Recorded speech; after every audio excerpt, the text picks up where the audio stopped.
Ya, baik, terima kasih Sister Yu. Mari kita berikan aplaus untuk Sister Teng Yu yang sudah memberikan pemaparan dan juga pengantar untuk memulai diskusi kita pada siang hari ini. Tadi sudah sedikit dibahas terkait dari filsuf, kemudian ada sutra, ada sejarah zaman Siddhartha Gautama, semua sudah dipaparkan sebagai pengantar supaya kita bisa menyamakan persepsi untuk bersama-sama mengenal juga sejarah dari apa yang sudah dilaksanakan di zaman Buddha, seperti itu. Nah, tibalah saatnya kita yang paling kita tunggu-tunggu. Mari kita mendengarkan secara seksama dan belajar bersama dari Profesor Dr. Andes Alexander Iskandar. Kami persilakan. Bentar.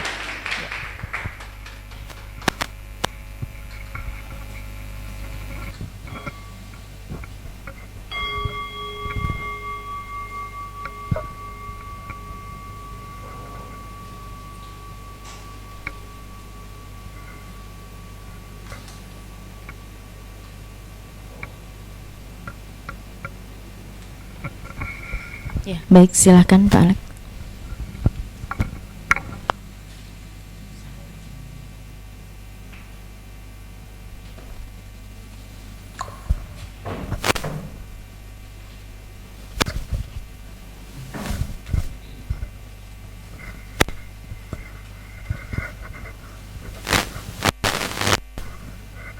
Baik, sambil menunggu slide saya muncul, pertama saya mohon maaf berdiri aja Sister ya.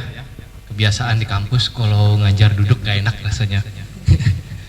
Pertama saya merasa sangat terhormat diundang oleh Sister untuk berbagi ya, bukan belajar Sister, berbagi. Saya berbagi. Oke. Ya. Ketika Sister menghubungi saya untuk sharing, Sister juga sempat mengatakan yang tadi itu, Einstein pernah ngomong sesuatu tentang bahwa cosmic religion, agama yang ideal, menurut Einstein ada 3 tahapan agama, mungkin bisa dicari di internet. Tapi agama yang levelnya paling tinggi yang dia sebut sebagai cosmic religion itu adalah mirip seperti yang agama Buddha gitu. Tapi saya di sini disclaimer dulu, saya bukan seorang spiritualitas, bukan ahli agama. Saya mengerti sedikit tentang fisika, jadi saya lebih banyak akan bicara tentang fisika bidang saya, gitu ya. Jadi saya nggak mau menyentuh hal-hal yang bukan bidang saya, nanti takut salah, gitu ya. Saya tahu ada beberapa orang yang Sister bisa undang untuk bicara itu. Oke. Dan apa yang saya mau ceritakan sini adalah bagaimana kami ilmuwan, khususnya orang fisika, itu memikirkan tentang alam. Saya beri judul tentang sharing saya hari ini adalah memahami tentang alam. Tapi sebelumnya kita nonton film dulu. Ya. Santai aja, kalau ada yang mau bertanya bisa langsung bertanya. Kita nonton dulu filmnya. Film ini menunjukkan rentang ukuran di mana ilmu fisika dipakai. Kita mulai dari wajah orang ini.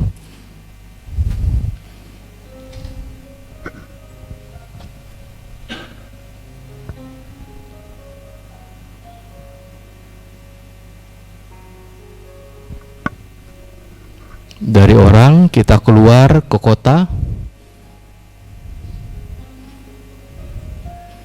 ke benua, keluar dari bumi,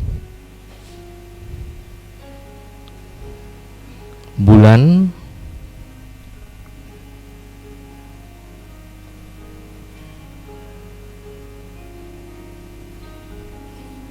tata surya kita,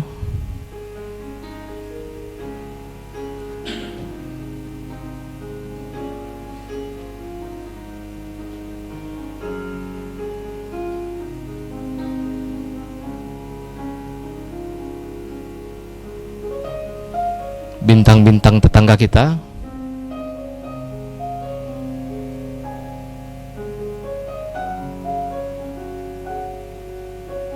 galaksi di mana kita berada,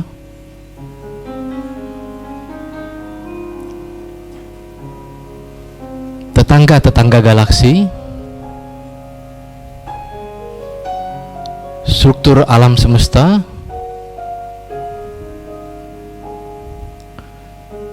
Ukurannya ada di bawah sana ya, 10 miliar tahun cahaya. Sekarang kita masuk ke dalam. Kalau tadi keluar, sekarang kita mencoba masuk ke dalam. Kembali ke bumi.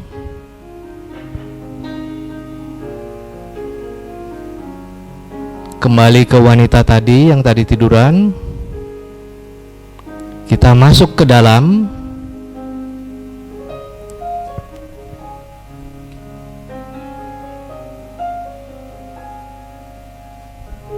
Sel darah putih.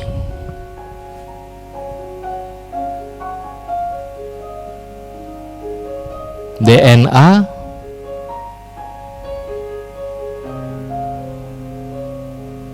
Molekul sampai atom dan inti atom.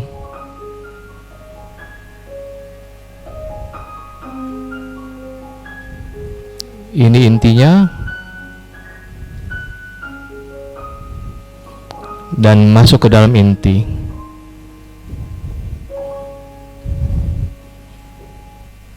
Ya, segitu luas apa yang kami ilmuwan, khususnya fisika, mencoba memahami bagaimana perilakunya.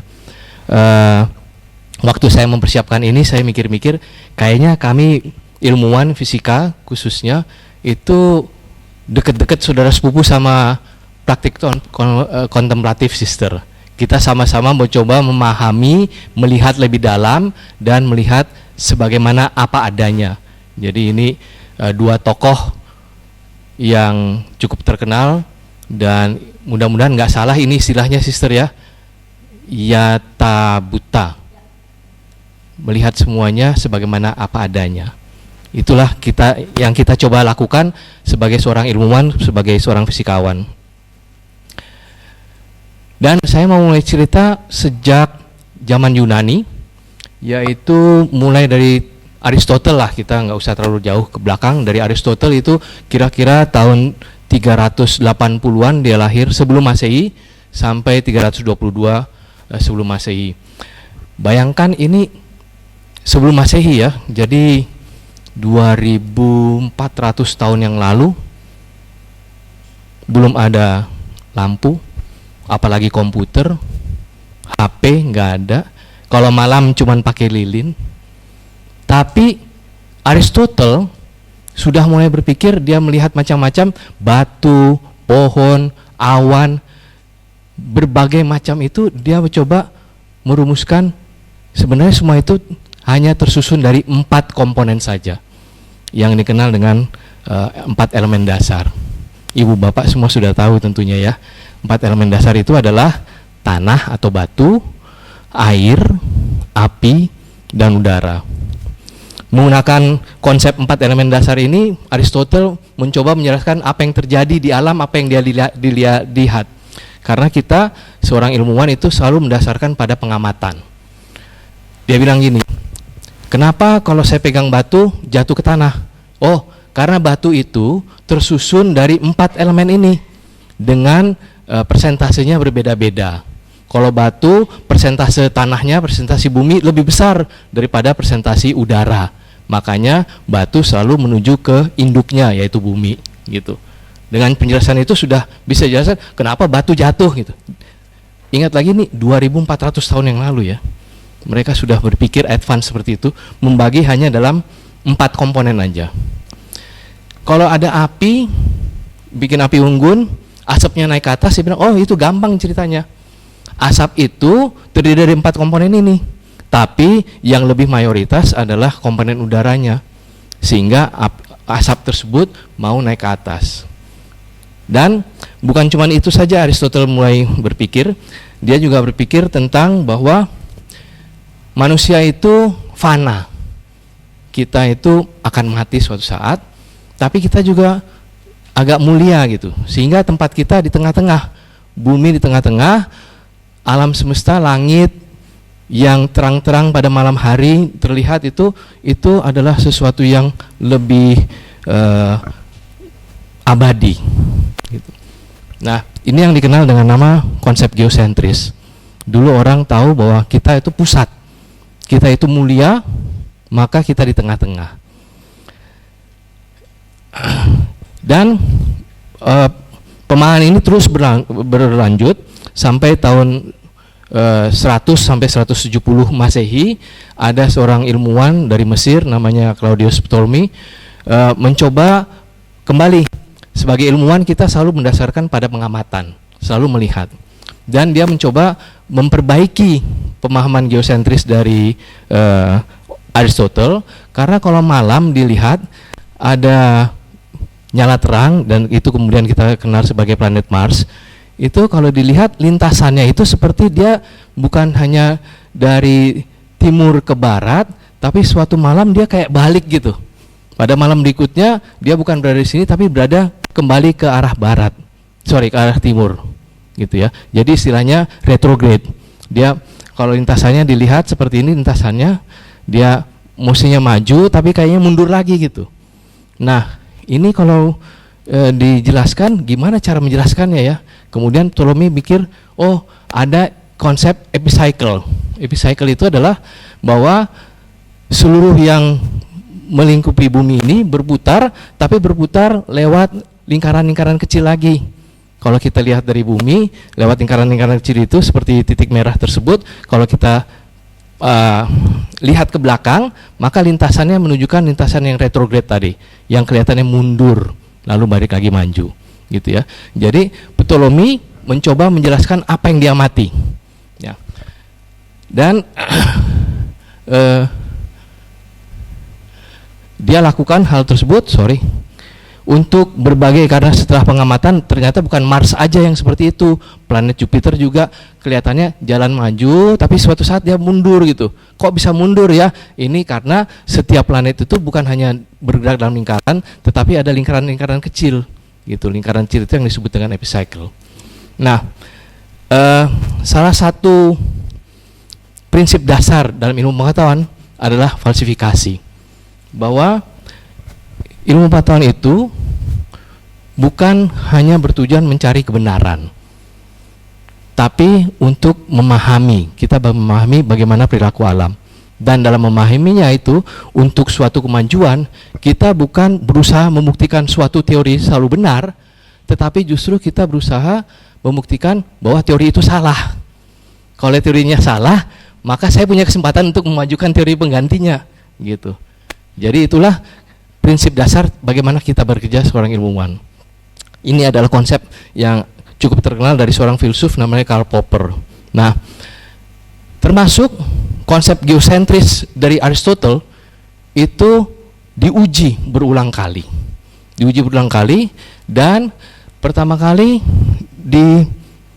diusulkan suatu teori baru oleh Copernicus tahun 1473, lahirnya Copernicus ya. Nah, jadi teori geosentris dari Aristotle itu bertahan hampir 2000 tahun ya. Dari tahun 380 sampai 1473 bertahan. Tapi ketika Copernicus mau menjelaskan menggunakan geosentris dengan epicycle-nya Ptolemy, matematikanya rumit banget. Karena setiap planet itu punya epicycle-nya sendiri-sendiri, untuk dijelaskan secara matematika sulit. Oleh karena itu Copernicus bilang mungkin bumi bukan pusat, tapi kita mengelilingi matahari. Nah, pendapat Copernicus yang mengatakan bahwa bumi bukan pusat, planet-planet kita, planet Mars, Jupiter dan sebagainya itu mengelilingi matahari, mengelilinginya dalam lintasan lingkaran-lingkaran seperti gambar tersebut. Dan ini kemudian diperkuat oleh pengamatan, seperti yang saya katakan tadi. Kita ilmuwan itu selalu berdasarkan pada pengamatan Galileo, kurang lebih setelah Copernicus meninggal, dilanjutkan oleh Galileo melalui pengamatannya menggunakan teleskop, karena Galileo adalah seorang pertama yang membuat teleskop ya, bisa melihat benda-benda yang malam hari kita lihat terang-terang di langit itu. Yang pertama Galileo lihat adalah bahwa ini catatan Galileo, Jupiter ternyata punya bulan seperti bumi punya bulan, dan bulannya yang dilihat oleh Jupiter itu ada 4 yang besar. Sekarang kita tahu bulan di Jupiter itu mungkin belasan ya, hampir 20 bulan ya. Tapi Galileo melihat ada 4 yang besar, dan itu digambarkan di sini. Ada Jupiter, lalu ada bintang-bintang kecil-kecil, itu bulannya, posisi bulan tersebut pada tanggal-tanggal tertentu. Nah, itu mengatakan bahwa ternyata bukan hanya bumi yang dikelilingi oleh bulan, bukan hanya matahari yang dikelilingi, tapi ada planet lain juga yang dikelilingi gitu. Dan itu yang sekarang kita kenal dengan 4 bulan utama dari Galileo, yaitu Io, Europa, Ganymede, dan Callisto. Ada bulan-bulan yang lain sampai belasan, saya tidak tahu tepat datanya, tapi banyak sekali. Nah, artinya lintasan-lintasan lingkaran itu bukan khas punyanya matahari, ada yang lain, bukan khas punyanya bumi kalau kita pakai pandangan geosentris. Yang berikutnya pengamatan Galileo adalah bahwa dia lihat planet Venus, terus dia gambarkan kalau malam hari, pada suatu malam dia lihat planet Venus itu seperti bulan sabit, pada malam berikutnya bulan sabitnya tambah besar gitu bayangannya lewat teleskop ya. Kalau mata telanjang kita nggak bisa lihat seperti itu, kita melihat bulan. Nah, sampai dia purnama. Pengamatan ini kalau kita pakai konsep geosentris, gambar yang sebelah kiri, kalau pakai geosentris, bumi di tengah, Venus memiliki epicycle, berputar-putar sendiri gitu ya. Kalau kita lihat dari bumi, ngelihat ke Venus, Venusnya berputar-putar sendiri, maka kita tidak akan pernah melihat Venus purnama. Bentuk terangnya selalu hanya seperti bulan sabit, nggak pernah purnama. Padahal tadi pengamatan Galileo adalah sempat Venus purnama. Bukan cuma sempat purnama, ukurannya pun ini sesuai dengan gambar dia ini, ukurannya makin kecil. Oh, bisa ya ketika purnama jadi makin kecil gitu. Gimana menjelaskannya? Nah, itu hanya bisa dijelaskan kalau pusatnya bukan kita, pusatnya bukan bumi, pusatnya itu matahari. Jadi seperti gambaran Kopernikus, matahari tengah, kita semuanya mengelilingi matahari. Kalau matahari di tengah, Venus ada di sebelah dalam, kita di luar, kita melihat ke arah Venus, maka yang kita lihat sabit, berkembang sampai purnama. Dan purnamanya lebih kecil karena letak purnamanya itu ketika ada di sebelah sana lintasannya, seperti yang diamati oleh Galileo. Jadi disinilah kita lihat bahwa dalam ilmu pengetahuan, kalau kita bisa buktikan dia salah, maka kita punya kesempatan untuk menampilkan atau mengusulkan suatu teori baru. Jadi muncullah teori yang namanya heliosentris, bahwa matahari adalah pusat. Dan lebih lanjut lagi, ada seorang ilmuwan dan bangsawan dari Denmark namanya Tycho Brahe. Tycho Brahe itu tahun 1500-an, ini setelah Galileo. Dia mengamati dan mencatat posisi planet-planet tersebut, Jupiter, Mars dan sebagainya. Dia catat, itu catatannya. Bayangkan lagi ya, 500 tahun yang lalu. Di Indonesia lagi apa ya? Majapahit udah ya, Majapahit kan 1400. Tapi kita masih perang naik kuda pakai tombak gitu ya. Di Denmark ada seorang ilmuwan namanya Tycho Brahe, melihat di langit setiap malam, mencatat posisi-posisi planet-planet yang besar. Ya. Kemudian dia meninggal, muridnya namanya muridnya namanya Kepler. Catat itu diberikan kepada muridnya. Bayangkan lagi, ini 500 tahun yang lalu. Belum ada listrik, belum ada kalkulator, apalagi Excel, program komputer Excel ya.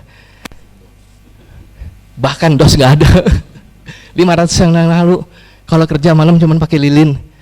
Tapi Kepler melihat data dari Tycho Brahe, mencoba menentukan bagaimana gerak planet-planet tersebut. Dia menemukan ada satu kesalahan. Posisi Mars kalau dicatat menggunakan catatan de Cobre dan dibandingkan dengan usulan Kopernikus bahwa lintasan Mars harusnya lingkaran, itu meleset. Melesetnya dalam ukuran 8 menit lengkungan. Kan kita kenal 1 derajat.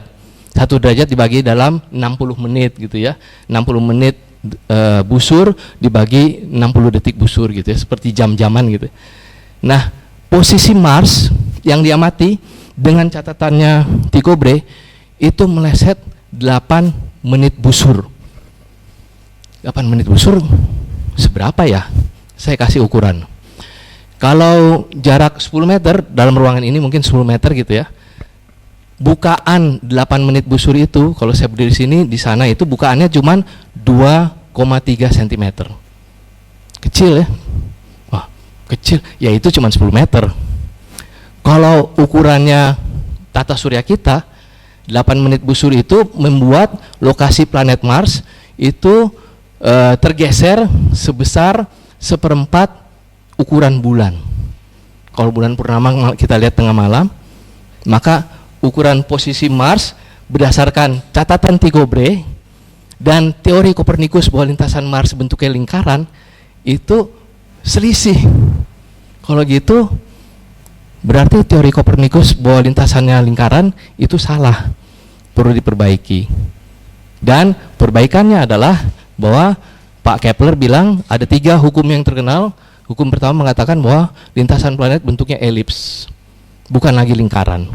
Jadi bukan lingkaran yang sempurna, bentuknya elips seperti gambar situ. Ingat lagi ini 500 tahun yang lalu. Nggak punya bayangan bahwa kita suatu saat bisa terbang keluar dari bumi ke tata surya terus ngeliat, oh bener bentuknya lingkaran. Nggak punya bayangan itu. Dia nggak punya imajinasi bahwa kita bisa keluar. Tapi hanya berdasarkan kemampuan otaknya, Pak Kepler bisa mengatakan bahwa lintasan planet tersebut bentuknya elips. Dan itu yang kita terima sampai sekarang. Dan itu kenyataannya. Hebat sekali ya. Hanya dari data pengamatan, kemampuan abstraksinya. Ini abduktif itu bukan deduksi, itu kan kita mendeduksi sesuatu yang terjadi. Induksi itu juga, tapi aduktif itu adalah kita mencoba menjelaskan sesuatu tanpa ada dasarnya. Nggak punya ide bahwa lintasannya harus elips, karena Kopernikus bilangnya lingkaran mestinya, tapi dibandingkan sama pengamatan ternyata meleset ya, untuk itu perlu diperbaiki. Nah, kemudian berikutnya ini yang paling terkenal adalah Pak Isaac Newton. Ketika Pak Isaac Newton hidup tahun 1660-an, itu terjadi wabah pes di Inggris yang menyebabkan semua orang harus karantina di rumahnya. Seperti kita COVID kemarin, 2 tahun kita karantina di rumah. Pak Newton ketika karantina nggak ngapa-ngapain, dia menuliskan bukunya yang terkenal, namanya Principia Mathematica. Tadi Sister menjelaskan Siddhartha juga belajar sains, belajar matematik ya. Hei, matematika, ilmuwan. Pak Newton juga menuliskan Principia Mathematica. Di dalamnya dia menjelaskan tentang teori gravitasi. Teori gravitasi itu terjadi, kata Pak Newton, kalau ada 2 buah massa, matahari dengan bumi, bumi dengan bulan, ada gaya tarik menarik. Gaya tarik menariknya itu sebanding dengan perkalian 2 buah massa tersebut dan berbanding terbalik dengan kuadrat jarak dari antaranya. Jadi kalau makin jauh ya makin kecil gaya gravitasinya, gitu ya. Dan dengan satu gaya gravitasi ini ya, dan ini didapatkan Pak Newton kembali dengan daya pikir dan kemampuannya dia dalam matematika. Kalau Bapak Ibu semua yang pernah kuliah dan dapat kalkulus matematika kalkulus itu adalah ciptaan Pak Newton. Kita punya kalkulus itu karena Pak Newton. Dengan teori yang satu ini, dia menjelaskan tentang kenapa apel jatuh, kenapa tadi Aristotle kalau pegang batu, batunya jatuh, dan teori yang sama juga menjelaskan tentang tata surya. Hanya satu teori menjelaskan 2 fenomena yang kurang lebih sama. Dan ini saya coba-coba kait-kaitkan sister, mohon maaf kalau salah. Ini seperti interbeing, bahwa dua hal yang kita kira terpisah ternyata sebenarnya satu.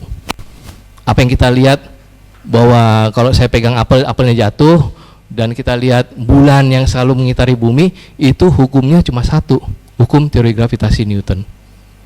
Ya.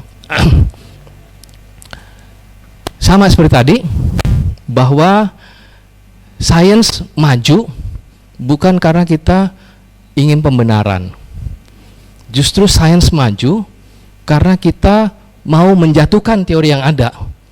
Kita cari kelemahannya di mana. Ya. Lalu muncullah Pak Einstein. Pak Einstein hidup dari 1879 sampai 1955. Dia tahun 1905 itu adalah tahun emasnya. Pada tahun yang sama dia menerbitkan 5 papernya, 5 makalahnya yang terkenal dan menjadi suatu revolusi dalam ilmu pengetahuan. Salah satunya dia mengatakan bahwa ruang waktu itu adalah satu kesatuan. Kita selalu mengatakan di mana rumahnya, di suatu lokasi di dalam ruang, gitu kan, di Jakarta Barat, di Jakarta Utara, gitu. Itu posisi ruang, tapi nggak pernah dikaitkan dengan waktu. Waktu itu seolah-olah terlepas dari ruang. Tapi Pak Einstein bilang enggak. Ruang dan waktu itu menjadi satu kesatuan, ya. Dan massa, kalau punya massa itu menentukan kelengkungan dari ruang waktu. Jadi animasinya ini seperti ambil bola bowling yang berat, kita bentangkan sehelai karet gitu atau spray, lalu bola bowlingnya taruh di tengah, maka spraynya kan nanti akan turun ke bawah gitu ya. Nah, itu ilustrasi ruang waktu seperti itu, bahwa ada sesuatu yang berat, yang masanya besar, seperti matahari misalkan, akan menyebabkan kelengkungan dari ruang waktu, digambarkan seperti itu. Yang kecil misalkan kelereng atau bumi gitu ya, atau bulan di sini, bulan juga punya massa, juga membuat kelengkungan ruang waktu di sekitarnya. Nah, geometri ruang waktu, massa membentuk kelengkungan ruang waktu yang menentukan bagaimana suatu objek bergerak. Jadi kata Einstein, bulan mengitari bumi itu bukan gravitasi. Bulan mengitari bumi itu karena ruang waktunya mendikte bulan harus bergerak seperti itu. Kenapa ruang waktunya mendikte seperti itu? Karena ruang waktu itu ditentukan oleh massa bulan dan massa bumi. Jadi ada filmnya tentang ini, tentang penemuan ini, yaitu judulnya Einstein dan Eddington. Einstein pada zaman itu orang Jerman, Yahudi Jerman. Newton dengan teori gravitasinya, Newton itu orang Inggris. Ketika Einstein mengumumkan tentang teorinya ini, bahwa gravitasi itu bukan gravitasi Newton, gravitasi itu kenapa bulan mengitari bumi itu karena kelengkungan ruang waktu, itu kan bukan Newton gitu. Orang-orang Inggris pengen menjatuhkan teorinya Einstein. Kenapa? Kalau teori Einstein benar, maka apa yang diusulkan Newton salah. Jadi orang Inggris kalah dong sama Jerman. Jadi diutuslah seorang ilmuwan lain dari orang Inggris namanya Eddington untuk membuktikan bahwa Einstein salah. Dan pembuktiannya itu lewat gerhana matahari total tahun 1918 kalau nggak salah. Ya. Pak Eddington harus naik kapal ke daerah Afrika karena pada tahun itu gerhana matahari total bisa dilihat dari daerah pantai barat Afrika gitu ya. Zaman itu Pak Eddington naik kapal dan ketika melihat langit malam dia harus dipotret. Jadi bahwa sekarang kita motret kan pakai HP digital semua ya. Masih ingat dulu kita punya film, kok Tony punya film ya. Zaman itu juga mereka potret pakai film, tapi filmnya bentuknya pelat. Sehingga harus bawa Eddington pergi bawa pelat cukup banyak, beberapa peti. Tapi kapalnya mengalami badai. Hampir semua pelat filmnya rusak kecuali 2. Jadi ketika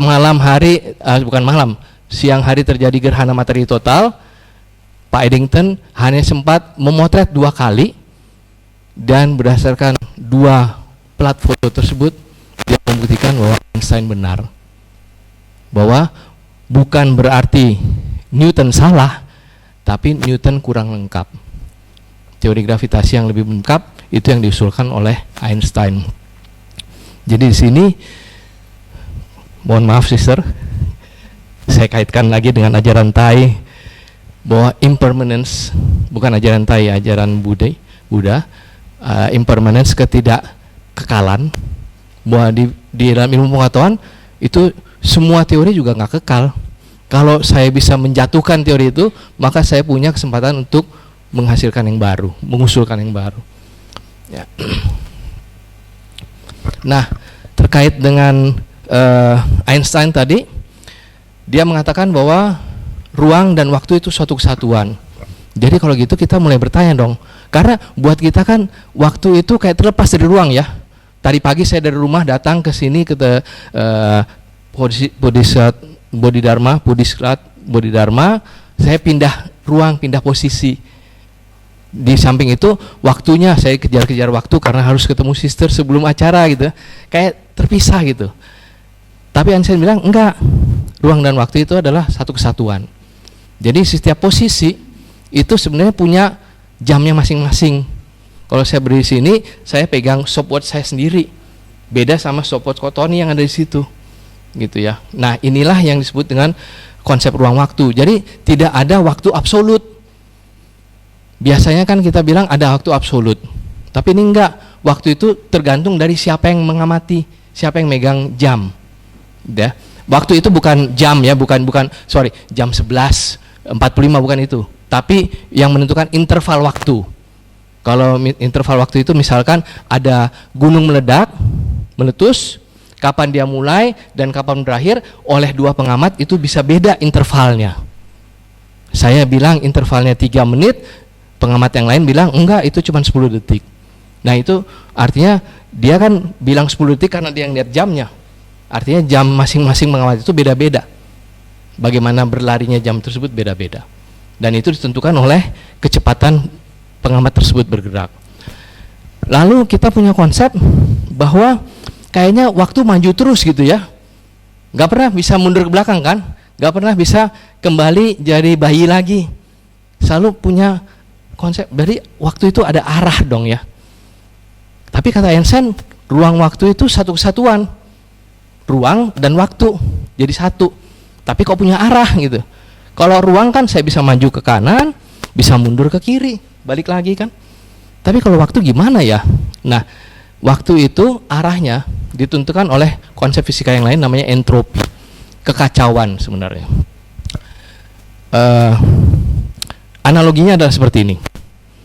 Entropi itu menentukan ke arah mana suatu proses. Kalau saya pegang cangkir, saya lepas, cangkirnya akan jatuh ke bawah dan pecah. Itu proses yang biasa. Kalau saya hitung secara fisika, energinya, termasuk energi suara kita sampai di lantai, terdengar suara keras gitu ya, energinya saya kumpulin, saya hitung balik, sebenarnya nggak ada yang salah, bahwa bisa aja bahwa kumpulan-kumpulan pecahan cangkir tersebut naik ke atas dan jadi cangkir sempurna, itu nggak ada masalah secara fisika. Energinya nggak ada yang salah, tapi itu nggak terjadi, ya kan? Yang terjadi adalah cangkirnya kita lepas, jatuh, pecah. Gak mungkin tiba-tiba pecahan cangkir naik ke atas jadi cangkir sempurna. Secara fisika nggak ada yang salah itu. Tapi kalau kita lihat dari sisi entropi, itu tidak mungkin. Entropi itu menggambarkan kekacauan. Makin kacau, itu adalah suatu fenomena alam.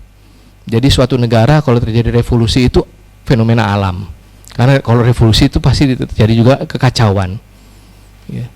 Selalu kita mencari tingkat yang lebih tinggi, dan untuk mencapai tingkat yang lebih tinggi itu biasanya muncul kekacauan.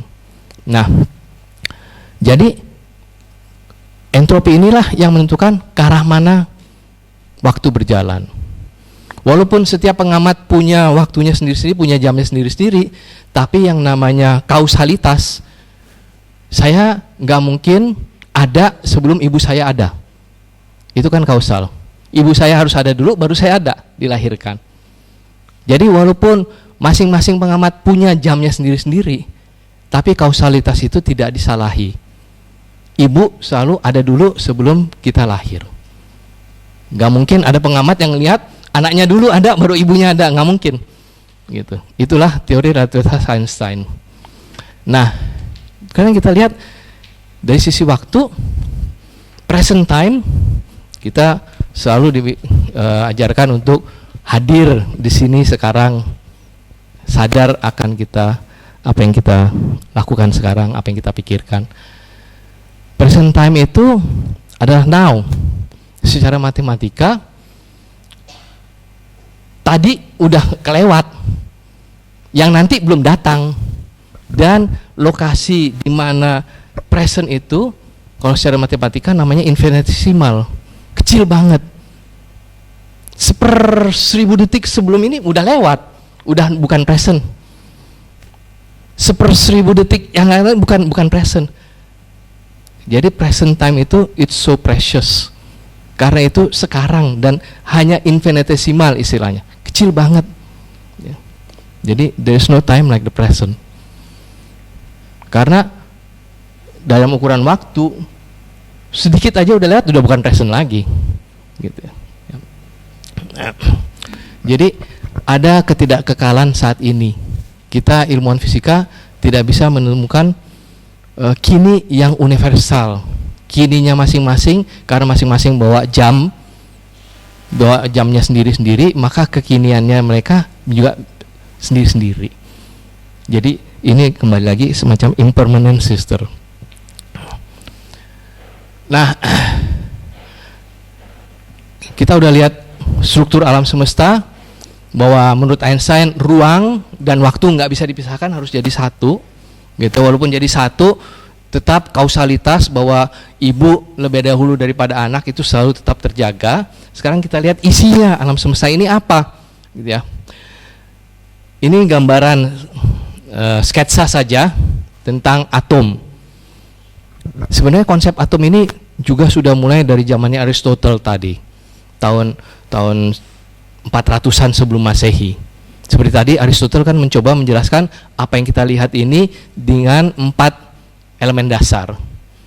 Dan mereka juga mengatakan bahwa ya kalau tanah itu dibelah, dapat tanah lagi, belah, dapat tanah lagi, terus sampai terakhir mestinya ada yang nggak bisa dibelah dong, gitu ya. Ada yang nggak bisa dibelah, itu namanya atomos, tidak bisa dibelah, atomos. Jadi konsep itu sudah ada sebelum Masehi, 400 tahun sebelum Masehi. Bayangkan di Indonesia lagi ngapain itu ya. Tapi di Yunani sana para filsuf sudah mulai berpikir mestinya ada, kita berhenti, nggak bisa terus-terusan belah terus gitu ya. Nah, sekarang kita pahami yang paling kecil memang bukan atom lagi. Atom itu dikira paling kecil sampai tahun 1800-an Dalton. Tapi setelah Dalton kita menemukan bahwa atom itu punya struktur. Ada yang namanya elektron, lalu ada inti. Dulu berhenti di situ, elektron dan inti. Terus ternyata inti juga masih ada lagi strukturnya. Kenapa kok bisa ketemu lagi? Karena alatnya makin canggih. Alat kita berdasarkan seperti katakan dari awal, fisika itu berdasarkan pengamatan. Alatnya makin canggih, kita makin tahu. Dan sebenarnya konyol banget ya kalau dipikirkan cara bagaimana kita tahu. Pak, kalau mau tahu pilar ini terbuat dari apa, gimana caranya, Pak? Gimana caranya tahu pilar ini atau gedung ini dibuat dari apa? Dihancurin aja. Kita pukul-pukul, dipecahin, kelihatan dalamnya. Nah, itulah cara kita. Kalau ada inti, dibombardir, dipukul-pukul supaya pecah, baru pecah ketahuan. Nah, kita tahu inti ternyata terdiri dari proton dan neutron. Itu sampai tahun 1930-an, 40-an. Terus orang fisika selalu mencoba menjatuhkan teori yang udah ada.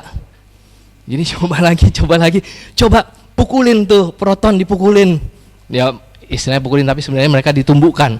2 buah proton ditumbuhkan jadi satu, gitu ya. Satu jalan dari kanan, satu jalan di kiri, ketemu di tengah seperti mobil tabrakan. Itu kan pecah. Nah, pecahannya itu terus lihat, oh ternyata di dalam proton ada yang lain. ada yang lebih kecil, namanya quark. Ya. Nah, jadi sampai saat ini, inilah yang kita pahami dan kita terima, bahwa alam semesta ini tersusun dari elektron dan saudara-saudara quark. Sebagai ukuran aja, ini atom itu ukurannya 10 pangkat min 10 meter. Ukurannya 0,1 nanometer. Nano itu 9 nanometer. Kira-kira seberapa besar ya? Seberapa besar?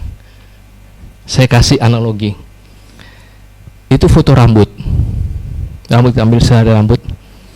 Rambut itu ukurannya 100 mikro. 100 mikro. 1 mikro itu seberapa sih? Ambil penggaris, di penggaris ibu bapak ada skala terkecil milimeter. 1 milimeter itu bagi 1000. Itu namanya 1 mikro, Pak. Kalau nano, 1 mikro bagi lagi 1000. Jadi ambil satu rambut, bagilah satu rambut itu dengan 1 juta ukuran yang sama. Nah, itu ukuran atom. Ambil selai rambut, bagi 1 juta. Itu baru dapat nanometer. Sudah berpikir jauh gitu, Pak ya. Oke. Ya. Nah, ini materi yang kita pahami, bahwa ada atom, kita tersusun dari atom itu ada elektron dan intinya proton dan neutron. Proton neutron punya struktur lagi di dalamnya namanya quark. Lalu bagaimana berinteraksi ya? Kalau saya berjalan, nulis di papan tulis, mendorong meja, itu kan melakukan interaksi, melakukan kerja gitu ya. Nah, orang fisika menganggap interaksi dasar yang membuat antara objek-objek atau elemen-elemen tadi berinteraksi itu adalah 4 interaksi dasar, hanya 4 aja. Ini kembali ke penyederhanaan. Kalau saya nulis papan tulis pakai kapur, sama debu nempel di sepatu saya, itu interaksi yang sama. Kenapa kapur saya nempel papan tulis? Kenapa gosok-gosok balon, rambut kita bisa naik-naik ke atas? Itu interaksi yang sama, yaitu namanya elektromagnetik. Jadi dalam ilmu fisika selalu mencoba menjelaskan, menyederhanakan. Kalau bisa rumusnya jangan banyak-banyak. Kalau bisa dikit aja gitu. Kalau bisa 1 aja rumusnya. Kita selalu bekerja seperti itu. Nah, jadi berbagai gaya yang kita amati di alam itu berdasarkan fisika hanya 4 saja. Dan 4 itu melakukan interaksi antar materi. Tergantung interaksinya apa. Interaksinya ada 4. Ada yang namanya interaksi kuat, strong interaction. Ada elektromagnetik, ini tersusun sesuai dengan kekuatannya. Yang strong itu yang paling kuat, yang tentu saja namanya strong. Kemudian yang kuat nomor 2 adalah elektromagnetik. Kuat nomor 3 namanya weak interaction. Ini susunannya seperti jarum jam. Dan yang paling lemah adalah gravitasi. Padahal gravitasi itu mempertahankan galaksi kita. Bukan cuma mempertahankan bulan mengitari bumi loh. Bukan hanya mempertahankan bumi mengitari matahari, tapi gravitasi membuat struktur galaksi kita. Dan itu adalah yang paling lemah di alam semesta. Sehari-hari kita cuma mengamati 2 saja, yaitu gravitasi. Kepleset kulit pisang, kepleset lantai licin, jatuh, itu gravitasi. Lihat bulan mengitari bumi, itu gravitasi. Dan yang kita amati sehari-hari yang nomor 2 adalah elektromagnetik. Bapak Ibu bisa memerintahkan otak, merintahkan tangan ngangkat ke atas, itu elektromagnetik. Karena signal-signal dari otak itu jalannya lewat tegangan listrik dalam tubuh. Mengencangkan otot supaya ototnya narik ke atas. Yang 2 lainnya, strong sama weak, itu nggak kelihatan. Karena apa? Karena hanya bekerja di inti atom. Karena elektromagnetik. Ototnya memacu itu karena elektromagnetik. Nah, seperti analogi saya orang bermain basket, tim warna kuning tersebut antara pemain nomor 11 sama pemain nomor 23 berinteraksi, itu seperti analoginya materi berinteraksi, mereka berinteraksi lewat lempar-lemparan bola basket. Nah, objek materi juga berinteraksi dengan melempar-lempar suatu partikel. Partikelnya itu namanya, klasifikasinya adalah namanya boson. Dan boson itu ada macam-macam. Kalau untuk elektromagnetik, interaksi elektromagnetik itu namanya foton, partikel interaksinya seperti bolanya ini. Kalau interaksi kuat yang terjadi di inti, karena interaksi kuat itu yang mengikat inti menjadi satu. Ya, kalau ngikat kita biasanya pakai lem kan ya, makanya namanya gluon. Orang fisika terlalu imajinatif. Namanya gluon dari kata glue, lem. Itu mengikat inti katanya. Dan sudah ditemukan. Bukan ini khayalan ya, sudah ada. Dan graviton, boson W dan Z juga itu sudah ditemukan. Nah, jadi ini kembali lagi kalau kait-kaitkan dengan ajaran Tai, kita interbeing, bahwa kita berinteraksi, interaksi itu melewati partikel juga, dan yang berinteraksi juga macam-macam. Ya, jadi bukan satu saja, tapi bermacam-macam. Nah, ini skema partikel dasar yang kita akui sekarang sudah sesuai sampai saat ini. Sampai suatu saat ada yang baru dan ini salah, maka kita teriak hore, punya teori baru. Ya. Jadi kita tujuan selalu ini udah bener belum, coba tes lagi gitu. Itu cara kerja kita. Dan masih banyak hal yang kita belum mengerti sebenarnya. Ya. Jadi ada dua keluarga, keluarga quark, keluarga lepton, dan ada 3 generasi istilahnya. Terus ini ada partikel-partikel pembawa interaksi tadi, gluon, foton dan sebagainya. Dan ini yang orang selalu bilang partikel Tuhan, nggak ada hubungannya sama Tuhan. Dia karena susah sekali dicari gitu pada zaman dulu, ini baru ketemunya tahun 2012 kemarin, maka orang mengatakan ini partikel Tuhan, tapi nggak ada hubungannya sama Tuhan. Ini hanyalah partikel yang menyebabkan kita punya massa. Tapi balik lagi ke zaman dulu, zaman Aristotle mengatakan kita pusat itu karena kita mulia. Kalau di ajaran agama yang lain, makhluk hidup itu diciptakan oleh Tuhan gitu ya. Saya nggak tahu sister, saya cari-cari kalau dalam agama Buddha penciptaan itu nggak ada ya, nggak ada penciptaan ya, ada aja gitu ya. Kalau di agama lain kan ada penciptaan gitu ya, manusia diciptakan seperti wajah Tuhan, maka kita mulia. Kalau kita mulia harusnya kita di tengah dong, maka geosentris. Aristotle bilang kita mulia kan, kita ciptaan dewa, harus di tengah, maka semua meninggi kita. Ternyata salah, kata Kopernikus, enggak, kita bukan di tengah, kita di pinggir, kita ngitari matahari gitu. Ada lagi yang saya tidak ceritakan. Oke deh, kita bukan di pusatnya tata surya, kita ngiterin matahari, tapi kita rada tengah dong. Ternyata enggak juga.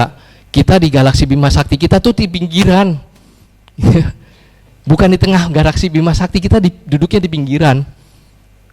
Di salah satu tangan dari galaksi kita yang sekian miliar bintang tersebut, kita hanya di pinggir. Ya. Dan ternyata kita juga minoritas. Bukan agama Katolik atau Buddha aja ya, sebagai materi kita minoritas, karena 95% yang harusnya ada itu bukan kita, bukan materi, quark, elektron, gluon dan sebagainya, bukan itu. Yang mana namanya materi itu cuma sekitar 4%. Sisanya itu bukan materi yang kita kenal. Dan masih susah untuk melihatnya. Karena tadi saya bisa berinteraksi karena kita bisa lihat kan. Saya bisa merasakan ada interaksi, gitu ya. Nah, ini semua diperkenalkan ada namanya dark energy, dark matter, itu karena pengamatan. Pengamatan yang pertama mengatakan bahwa ini galaksi-galaksi yang diamati itu muternya terlalu cepat. Kalau muternya terlalu cepat seperti kita muter-muter botol air, kan lama-lama terbang gitu ya. Ini kok enggak. Dia muternya cepat tapi enggak tercerai-berai gitu ya. Maka mestinya ada sesuatu yang lain dong. Tapi kok nggak kelihatan? Oh, karena nggak kelihatan namanya dark matter, materi gelap, nggak kelihatan. Ya, orang ilmuwan tuh pinter banget cari istilah-istilah yang gampang aja, nggak kelihatan, ya gelap. Materi gelap gitu ya. Terus ya mati lagi. Dalam teori Einstein mengatakan bahwa alam semesta kita ini nggak statik, selalu berkembang. Makin jauh, seperti kalau saya ambil balon, di balon itu saya gambar titik-titik, lalu saya tiup gitu ya, kan antara titik-titik itu yang ada di balon akan mengembang makin jauh jaraknya. Nah, itu adalah gambaran alam semesta kita yang berkembang. Tapi berkembangnya makin lama makin cepat. Padahal mestinya ada gaya gravitasi yang narik, kan gaya gravitasi narik kita kalau kepleset jatuh. Kok dia berkembang makin lama makin cepat? Oh, berarti ada yang ngedorong dong. Ada yang ngedorong, ada energi dong. Kok nggak kelihatan? Ya namanya dark energy, energi gelap. Gitu. Nah, tapi ini semua diamati secara tidak langsung. Itulah cara kita berpikir, cara kita melakukan pengamatan. Kalau saya nggak bisa lihat, saya lihat efeknya apa dan mencoba menjelaskan. Supaya efek ini terjadi, maka harus ada gini. Dan bukan cuma satu. Itulah yang menyatakan dark matter, dark energy ini sudah menang Nobel. Saya agak lupa tahun menang Nobelnya, tapi sudah diakui sebagai sesuatu yang benar.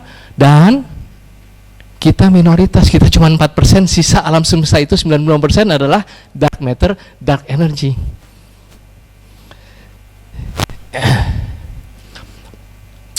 Yang paling muda siapa di sini ya? Siapa yang paling muda? Adik-adik? Kamu umur berapa?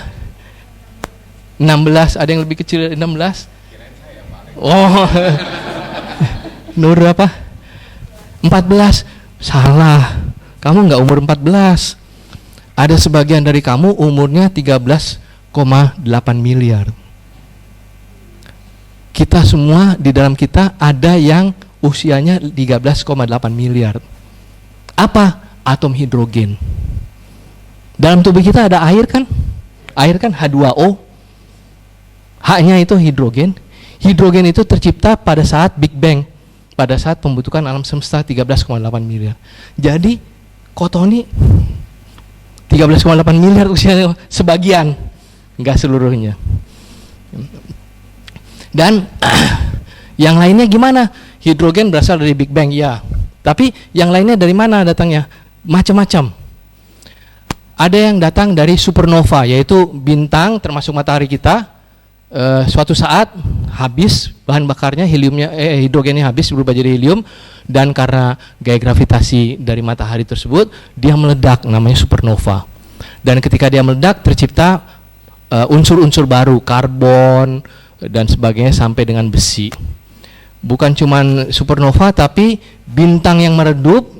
Ini foto beneran dari bintang Betelgeuse. Bintang Betelgeuse itu ada di mana? Kalau malam suka bulan-bulan ini mungkin kita bisa lihat rasi Orion. Rasi Orion itu paling terkenal, di tengah-tengah ada 3 bintang dan dikotaki ada kotaknya gitu ya. 3 bintang itu namanya Orion Belt, sabuknya Orion. Nah, Betelgeuse itu salah satu pojoknya. Suatu bintang yang sangat besar. Tadinya dikira Betelgeuse ini mau meledak, mau nova. Tapi ditungguin, dia cuman nyala besar, mengecil, membesar, mengecil gitu ya. Nah, ini ternyata dia nggak nova. Tapi ketika dia membesar dan mengecil, dia mengeluarkan materi-materi baru. Jadi dalam tubuh kita ada kalsium, ada besi. Semua punya besi dalam tubuh kita ya. Itu Superman. Di mana besinya? Dalam darah. Darah kita merah itu besi. Ya, itu bukan tercipta di Big Bang, tercipta dari yang lain-lain. Big Bang itu menghasilkan hidrogen. Bukan cuman bintang meredup, tapi bintang yang bertumbukan. Kalau bintangnya terlalu dekat, saling tarik menarik, bertumbukan. Ketika tumbukan, itu tercipta elemen-elemen baru. Sehingga kita punya 100 sekian elemen. Itu bukan hanya berasal dari Big Bang, bukan hanya berasal dari supernova. Jadi, apa yang ada dalam tubuh kita itu berasal dari sesuatu yang mati. Bintang mati jadi kita. Ya. Impermanence dan interbeing. Sesuatu tidak kekal, bintang pun nggak kekal, suatu saat mati. Dan yang mati itu jadi kita. Kita jadi interbeing. Ya. Mohon maaf sister, saya quote ajaran Thai. Katanya kalau nggak salah ketika Thai berpulang, dia bilang jangan bikinkan saya kuil, jangan bikinkan saya patung, karena saya nggak ada di situ.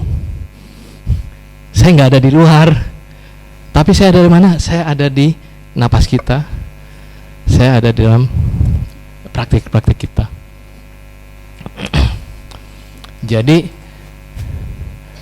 impermanence, tidak kekal, tubuh kita nggak kekal, tapi kita tetap hidup, dan dalam ketetapan hidup itu kita sebenarnya menjadi satu. Kita nggak bisa berdiri sendiri, kita juga perlu matahari dan sebagainya. Nah, sekarang bagian terakhir, satu slide aja, boleh suster ya? Saya harus promosi sedikit dong tentang riset saya. Yang tadi itu bukan riset saya, itu cerita tentang ilmu pengetahuan secara sedikit aja tentang ilmu pengetahuan. Sekarang saya cerita riset saya. Saya tadi kata sis seni, saya bilang ilmunya nanofotonika. Nanofotonika itu mempelajari tentang cahaya dalam ukuran nanometer. Masih ingat 1 nanometer berapa? Ambil 1 helai rambut bagi 1 juta. Itu ukuran partikel-partikel yang saya main-mainin. Ya. Saya bisa lihat karena peristiwa hamburan. Ada cahaya dari lampu datang, mantul, dan pantulnya ke mata saya tahu bahwa di situ ada objek, di situ Kotoni duduk ya. Kalau tidak ada yang mantul ke mata saya nggak bisa lihat. Nah, jadi kita bisa lihat kalau ada yang mantul, dan yang mantul itu masuk ke mata kita. Ada interaksi dari objek tersebut, seperti kan kita tahu cahaya matahari tersusun dari warna pelangi ya kan ya, meja kuning, hijau sampai ungu gitu ya. Ketika berinteraksi dengan materi, ada beberapa yang diserap warna tersebut. Kalau kita lihat daun warna hijau, ketika kena sinar matahari kita lihat warna hijau, maka yang diserap warna apa ya? Kan ada warna cahaya matahari warna pelangi ya. Yang diserap apa? Kalau kita lihat daun kena sinar matahari warna hijau, berarti ada yang diserap dong ya. Yang diserap apa? Biru dan merah. Justru hijaunya nggak diserap pak, hijaunya dipantulkan. Karena klorofil dalam daun tersebut yang digunakan daun untuk proses fotosintesis itu menyerap yang bagian merah dan yang bagian biru. Yang nggak diserap itu yang dipantulin, makanya saya lihatnya hijau. Kalau suatu saat kita ngelihat suatu kaosnya kok warnanya merah, itu merahnya yang dipantulin, nggak diserap, merahnya dipantulkan sehingga saya lihatnya merah. Gitu. Saya bisa lihat karena pemantulan. Nah, jadi nanofotonika itu apa? Nanofotonika itu adalah saya mengendalikan bagaimana cahaya berinteraksi dengan materi dalam ukuran nanometer. Dalam ukuran tadi saya ambil 1 helai rambut bagi 1 juta. Salah satunya adalah ini. Saya cerita, saya bisa lihat kalau ada pemantulan, kalau ada disrupsi di dalam gelombang saya. Kalau gelombang nggak ada objek, ya sumbernya dari kiri, jalan aja ke kanan. Nggak ada perubahan apapun. Maka ini saya tahu ini nggak ada objek. Kalau ada objek, di tengah sini ada objek, maka gelombang yang tadi bagus jadi berubah-ubah bentuknya. Nah, saya tahu ada sesuatu di situ, gitu. Tapi sekarang saya bisa desain sebuah objek yang mirip seperti ini, sebenarnya silinder di tengahnya dibolongin, tapi ukurannya nanometer tadi ya. Silinder tengahnya dibolongin. Kalau saya atur ukuran bolongnya, maka saya bisa punya seperti ini. Ada objek kena cahaya, tapi di sini tidak berubah bentuk gelombangnya. Kalau nggak berubah, jadi saya nggak tahu dong. Kan tidak ada perubahan dari sumber sama yang kena ke mata saya sama aja. Jadi ada benda di sini nggak kelihatan bendanya. Ini namanya cloaking, seperti jubahnya Harry Potter ketutup. Jadi dengan ngatur struktur, saya bisa buat sesuatu cloak, sesuatu yang nggak terlihat. Gitu. Iya. Kenapa Pak?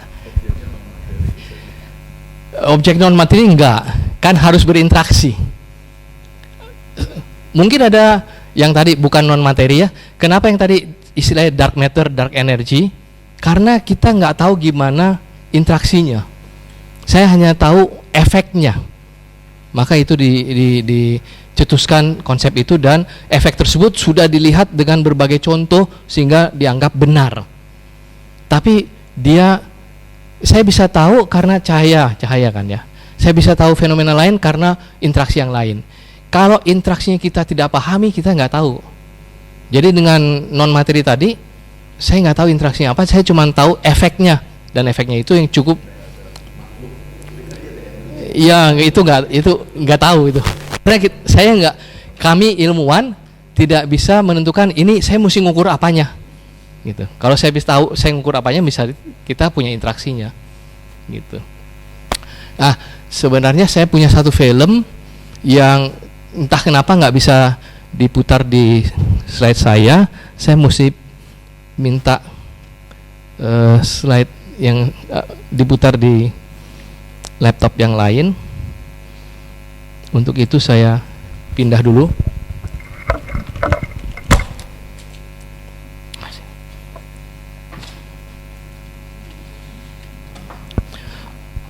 Sambil disiapkan, ini sebagai slide penutup saya, sudah video mungkin 3 menit videonya, yang gimana? Jadi ini sih dulu kita belajar nggak nih, kan ada aphelion dan perihelion. Ya. Nah, aphelion dan perihelion itu kan lebih lama mataharinya di pagi hari atau siang hari gitu kan. Nah, itu gimana terjadinya? Apa karena ada gravitasi? Apa karena ada yang kayak sederhana yang ada epicycle-nya? Kalau biasa kan waktu belajar itu karena adanya rotasi bumi, berotasi dan berevolusi menjadi matahari. Tapi Ya. tadi penjelasan dari Prof di dulu kita nggak diajarin. Oke. Waduh, jadi Oke, terima kasih kok. Namanya Pak siapa? Oh, Pak Alex juga. Wah. Prof Alex ya. Oke, yang tadi Pak Alex tanyakan bahwa dalam konsep Kepler kan lintasan planet itu bentuknya elips, bukan lingkaran ya, agak lonjong gitu. Matahari di salah satu titik namanya titik fokusnya. Kalau elips itu titik fokusnya ada 2 terpisah. Kalau titik fokus itu menjadi 1, itu jadi lingkaran sempurna. Karena titik fokusnya terpisah, maka lintasannya jadi lonjong elips. Nah, matahari duduk di salah satu fokus tersebut. Ya. Nah, planet-planet bergerak mengikuti lintasan elips. Jadi suatu saat dia dekat dengan matahari, suatu saat jauh dari matahari. Nah, itu titik aphelion dan perihelion, gitu ya. Nah, tadi Pak Alex tanya, ketika di aphelion atau perihelion ada suatu saat yang lebih lama mataharinya gitu ya, terang siangnya lebih lama, itu kita mengalami sedikit sih ya, karena kita Pulau Jawa ini 6 derajat selatan, jadi kita ikut Australia. Kalau bulan Juli itu kita justru musim dingin, karena Australia itu musim dingin bulan Juli, sedangkan di utara Eropa, Amerika Utara itu musim panas gitu, kita kebalikannya mereka gitu ya. Nah, itu terjadi bukan karena aphelion dan perihelionnya, tapi juga karena poros rotasi bumi itu nggak tegak gini. Bumi itu muternya nggak gini. Poros bumi itu ada miring 23 derajat. Jadi suatu saat kalau kita ada di bagian utara, ini ketika kena matahari gini, kita dapat lebih lama mataharinya karena kita berada lebih dekat ke arah matahari ini. Nah, itu yang menyebabkan terasa siangnya lebih lama. Kalau jauh ke sana, ini yang di utara kan lebih jauh, matahari sini nih, matahari di mikrofon saya, ini bumi kita, porosnya miring. Kalau lagi jalan gini dekat, ini yang di di belahan bumi utara lebih dekat ke arah matahari, jadi kita merasa lebih lama siangnya. Itu summer. Kalau dia jalan ke sana, ini matahari posisi pengamatnya jauh dari matahari, itu jadi winter. Gitu. Jadi untuk menjawab pertanyaan Pak Alex, kenapa terasa siangnya lebih lama atau lebih pendek gitu ya? Karena posisi poros dan lintasan elips dari planet bumi.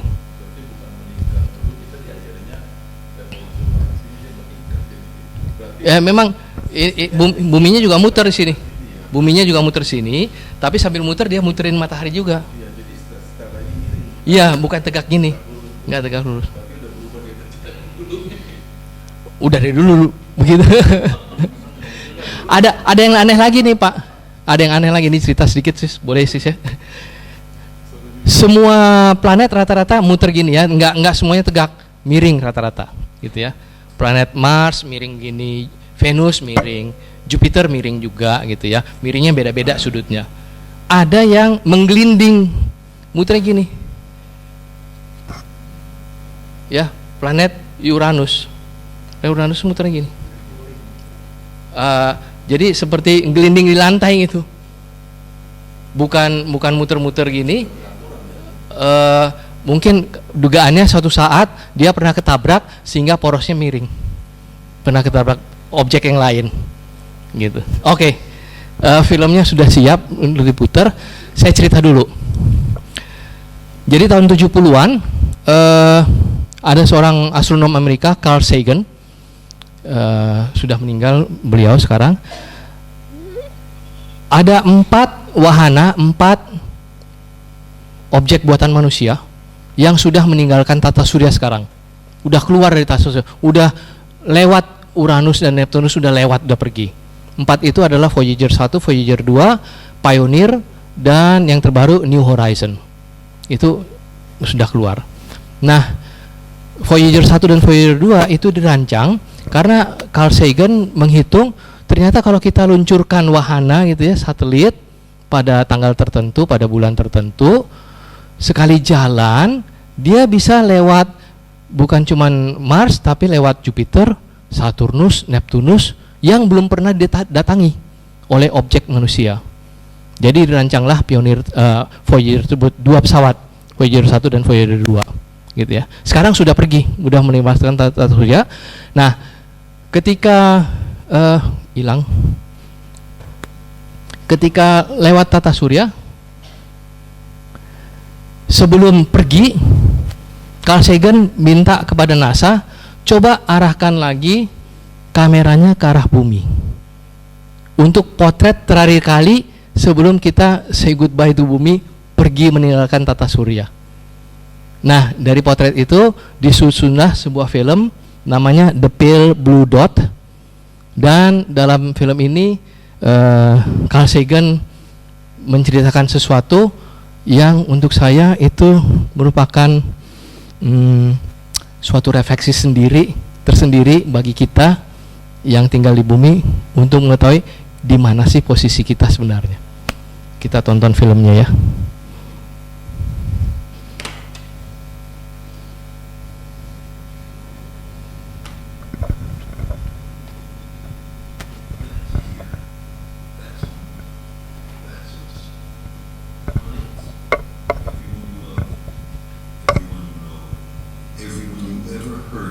Every human being who ever was lived out their lives.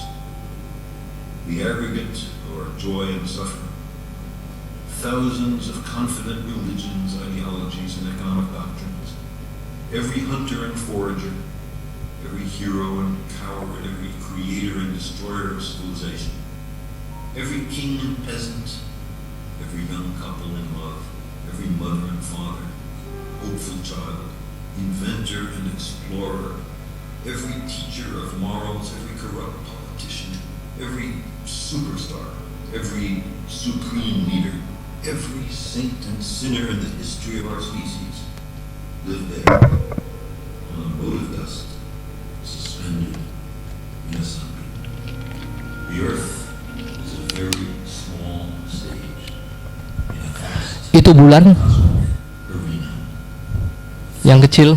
of the rivers of blood spilled by all those generals and emperors, so that in glory and triumph they could become the momentary masters of a fraction of a dot. Think of the endless cruelties visited by the inhabitants of one corner of this pixel on the scarcely distinguishable inhabitants of some other corner. How frequent Mars, their misunderstandings, how eager they are to kill one another, how fervent their hatreds. Our posturings, our imagined self-importance, the delusion that we have some privileged position in the universe bumi tinggal titik kecil itu ya. by this point of pale light. Our planet is a lonely speck in the great Jupiter, cosmic dark. In our obscurity, in all this vastness, there is no hint that help will come from elsewhere to save us from ourselves. The earth is the only world known so far to harbor life. There is nowhere else, at least in the near future, to which our species bumi, visit. Yes. Settle. Not yet. Saturnus, For the moment, the earth is where buminya masih ini kecil. it has been said that astronomy is a humbling and character-building experience. There is perhaps no better demonstration of the folly of human conceits than this distant image. To me, it underscores our responsibility to deal more Neptune. kindly with one another and to preserve and cherish the pale blue dot, the only home we've ever known.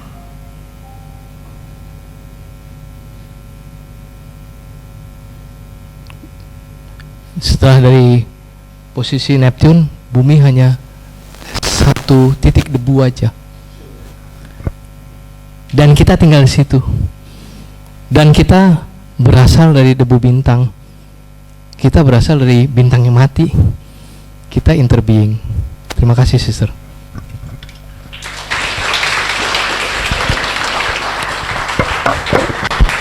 Baik, kita beri applause sekali lagi yang meriah untuk Profesor Dr. Andes Alexander Iskandar PhD.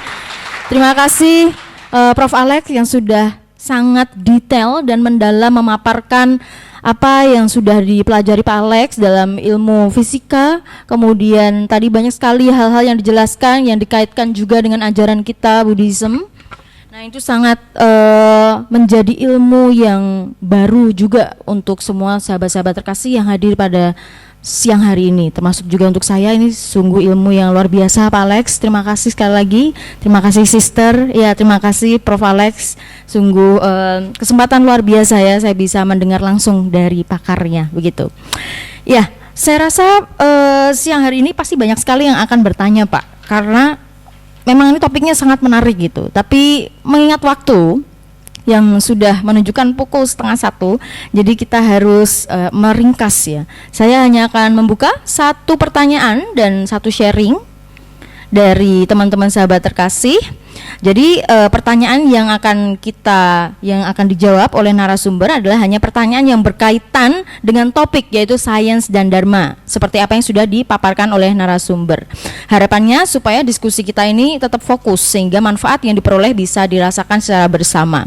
Nah, kemudian apabila ada pertanyaan yang berkaitan dengan konsep fisika, sains, nanophotonics, fenomena alam akan dijawab langsung oleh Prof. Alex. Kemudian untuk pertanyaan yang berkaitan dengan dharma, praktik Buddhis, ajaran Buddha, makna spiritual akan dijawab langsung dengan Sister Tin Yu. Seperti itu. Nah, setelah mendengar pemaparan dan juga video yang tadi sudah ditampilkan oleh Prof. Alex, apakah ada bagian yang mengingatkan Anda pada perjalanan ajaran Buddha atau dapat insight dari kehidupan Anda? Boleh langsung sharing di saat ini. Mungkin nanti MC tolong bantu mikrofonnya diserahkan. Hanya satu pertanyaan dan satu sharing. Silahkan. Sebelumnya mohon maaf kita mendengarkan satu suara bel.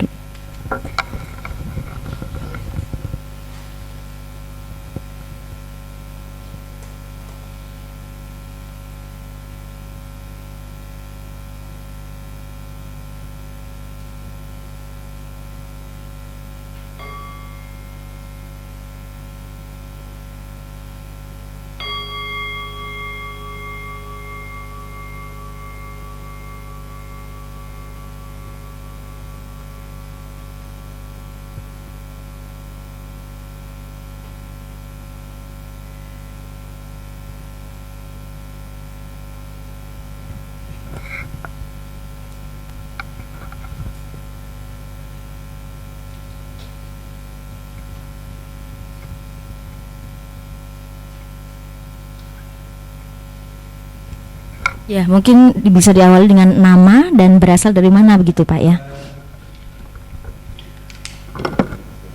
Nama saya Karim. Tadi saya mendengar mengenai paparan Pak Alex. Waduh, ingat zaman dulu tuh waktu sekolah. Jadi udah lupa juga. Nah, saya pengen bertanya aja. Kita kan di dalam Buddhism itu menurut guru kita Sang Buddha bahwa zaman dulu manusia itu katanya bisa terbang, bercahaya. Tapi ini ada konteks dengan agamanya ya, nggak apa-apa Pak Alex ya. Nah tadi Pak Alex tuh terbang dan bercahaya. Kemudian karena manusia itu serakah, dia punya selera, makan itu minum itu air dari bumi ya, jadi kayak lumpur-lumpur begitu. Nah sejak saat itu manusia itu nggak bisa terbang lagi, jadi dia menetap. Nah tadi Pak Alex membabarkan bahwa ada bintang yang bertabrakan, kemudian molekul-molekul itu semua diserap oleh manusia kan Pak. Nah, korelasinya dengan ajaran Buddha itu dengan teknologi ini, apakah itu memang waktu itu memang Sang Buddha itu paham tentang ini ya, tentang pengetahuan ini ya Pak ya. Mungkin ini itu yang membuat memang manusia itu jadi begitu, jadi memang hilang cahaya atau tetap di bumi gitu. Begitu aja Pak. Yang pertama. Yang kedua, apakah selain di bumi ini apa ada manusia makhluk lain yang ditinggal di tempat-tempat planet lain? Karena kita lihat tadi Pak Alex babarkan begitu kecilnya kita bumi ini dan juga banyak planet-planet yang lain. Baik, itu aja Pak Alex, terima kasih.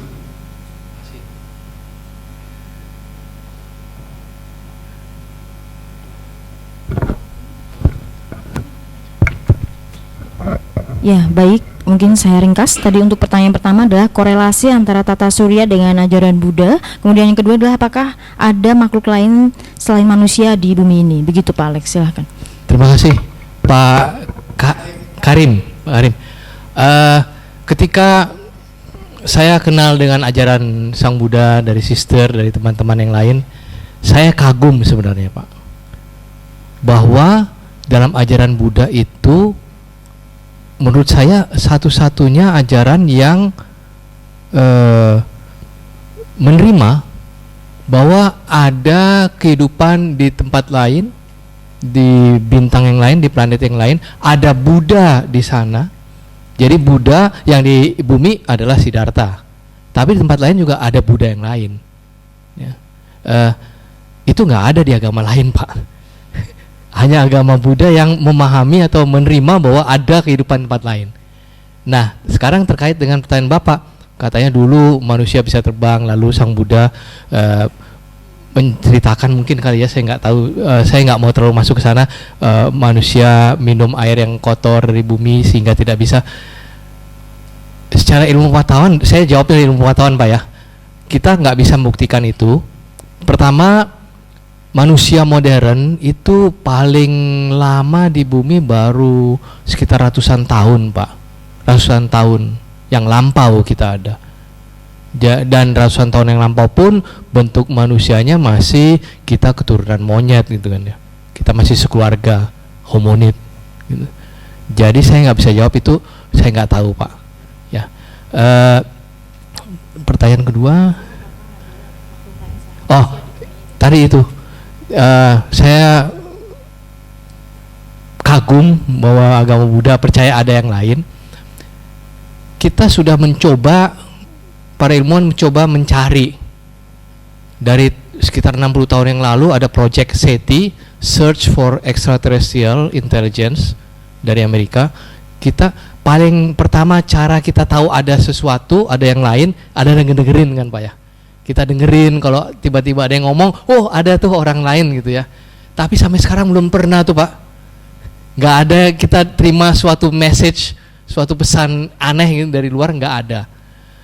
Sehingga sebenarnya sebelum Project SETI mundur lagi ke sekitar tahun 1940-an, ada seorang ilmuwan fisika, pemenang hadiah Nobel namanya Fermi, bertanya begini, Pak.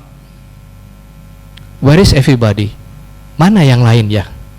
Itu pertanyaan sangat mendasar. Sebenarnya dia nanya, kalau alam semesta ini sekian banyak bintang, sekarang kita tahu bintang-bintang itu punya planet-planet juga.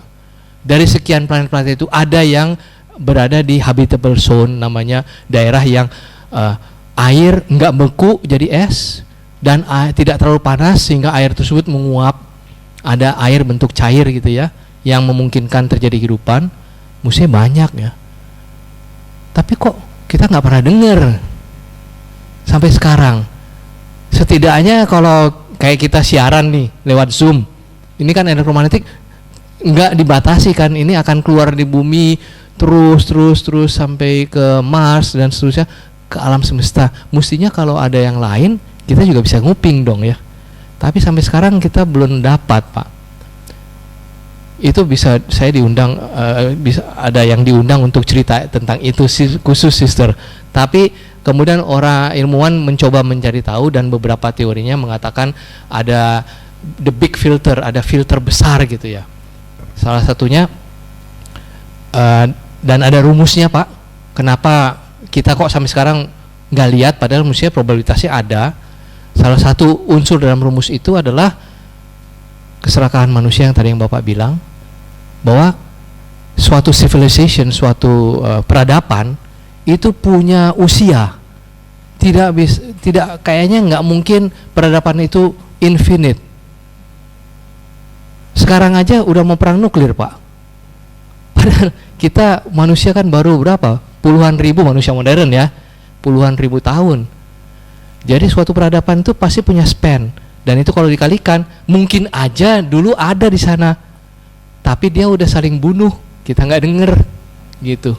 Itu semacam itu. Ada konsep semacam itu. Tapi sampai sekarang secara logika mestinya ada gitu ya. Tapi ada lagi yang mengatakan jangan berharap kalau ada alien ketemunya seperti kita, tangannya dua, kakinya dua, ada kepalanya satu gitu ya. Mungkin aja nggak usah jauh-jauh lah, di planet Mars yang dulu pernah terjadi, diduga pernah ada kehidupan, itu kehidupannya bukan seperti kita, tetapi makhluk-makhluk renik. Jadi jangan itu pun suatu kehidupan kan. Dalam tata surya kita ada beberapa tempat yang dianggap kayaknya kemungkinan akan ada dan sedang dirancang suatu misi ke sana. Salah satunya adalah bulannya Jupiter yang namanya Europa. Itu bulannya tertutup es. Seperti kalau ibu bapak tahu, kalau es membeku, itu kan membukunya dari atas dulu ya. Kalau saya punya wadah dibekukan, yang membeku atas dulu, bawahnya masih cair. Jadi kalau bulan Europa itu membeku, permukaannya es, di dalamnya mungkin ada cairan. Dan itu sudah lama. Kalau ada renik-renik, mungkin di situ reniknya, maka sedang dirancang suatu misi untuk ngelihat ke dalamnya situ. Itu salah satu makhluk yang mungkin ada, gitu ya. Enggak selalu makhluk itu harus intelijen, punya 2 tangan seperti kita. Kalau nonton film-film Hollywood itu semuanya apa yang dikatakan enggak saintifik. Karena aliennya bentuknya seperti manusia, punya 1 kepala, tangannya 2. Padahal belum tentu seperti itu. Mudah-mudahan menjawab Pak ya. Baik, terima kasih. Pak Karim sudah terjawab ya, clear. Langsung dari Prof. Alex. Oke, ini spesial ya kok. Jadi tambah lagi 1 pertanyaan. Silakan, mikrofon.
Terima kasih Pak Tony. Terus terang, tadi kan di awal saya sudah mengatakan saya bukan ahli bisa. Jadi ketika menyiapkan slide ini, yang teringat saya impermanence and interbeing gitu ya. Tentang non self itu saya nggak teringat, barusan diingatkan Pak Tony. Dan ketika saya merancang slide saya juga, kalau bahasa Jawanya cocokologi Pak. Wah ini kayaknya cocok untuk contohnya impermanence gitu ya. Jadi saya nggak kepikir tentang non self. Ya kalau mau dilihat bahwa tubuh kita terdiri dari bermacam-macam unsur, dan unsur itu Pai sendiri mengatakan jangan cari saya di ruangan atau di luar, saya ada di mamu. Salah satu kata Tai adalah a cloud never dies. Sebuah awan tidak pernah mati ya, tidak pernah musnah, karena awan tersebut jatuh ke bumi, jadi lewat hujan masuk ke tanah, nanti siklus lagi, dan di situ secara ilmu pengetahuan itu benar, itu terjadi proses siklus air gitu ya. Dan mungkin kalau mau dikait-kaitan itu bukan hanya interbeing tapi juga non self ya, semacam. Karena mau dikatakan apa ya, awan atau air atau sumber air gitu, jadi nggak ada inti. Mungkin seperti itu kok Pak Tony ya, saya bukan ahli agama Buddha. Itu yang pertama tadi ya Sen ya.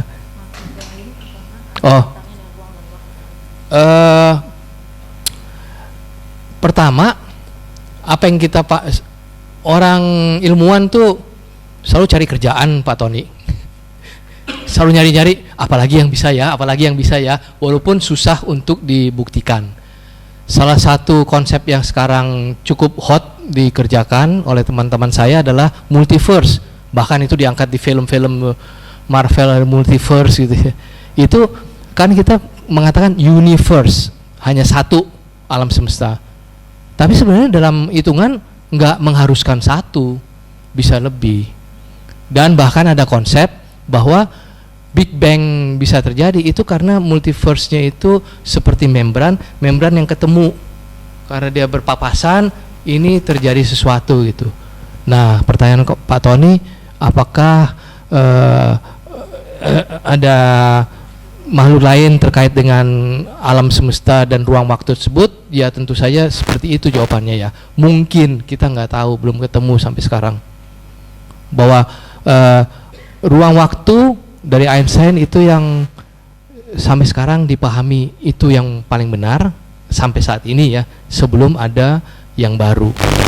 Beberapa pengembangannya itu yang lewat multiverse dan sebagainya itu tidak menyalahi hukum Einstein, bahwa ada sebenarnya, bisa saja terjadi, cuman kita nggak tahu gitu Pak Tony. Oke, saya rasa cukup untuk pertanyaannya. Sekarang saya akan membuka sesi sharing, satu person saja ya, satu orang, silakan Ko Acong mau sharing.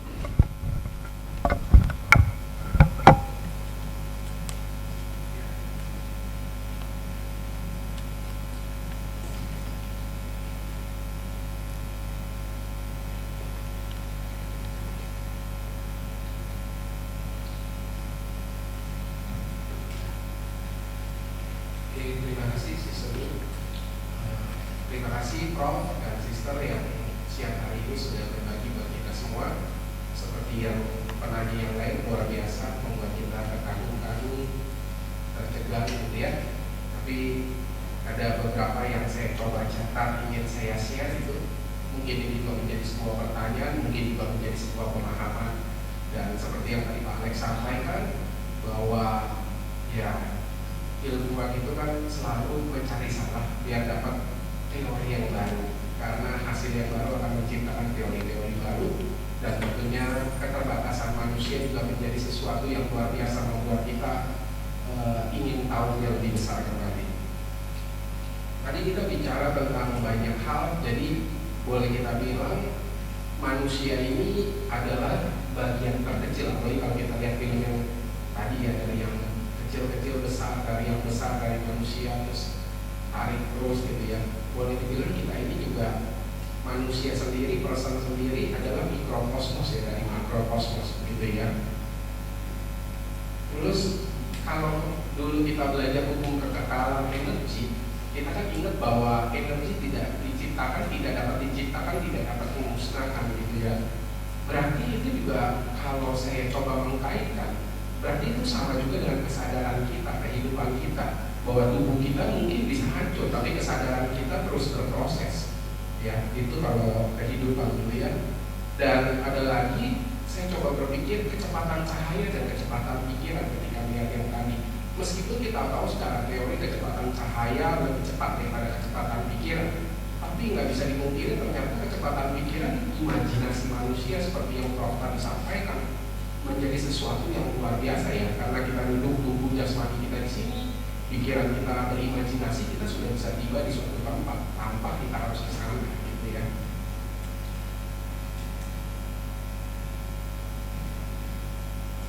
Dan tadi mengenai ruang dan waktu, jadi saya menemukan sebuah jawaban juga bahwa ruang dan waktu bisa berbeda-beda, dan ruang dan waktu itu adalah bagian satu kesatuan.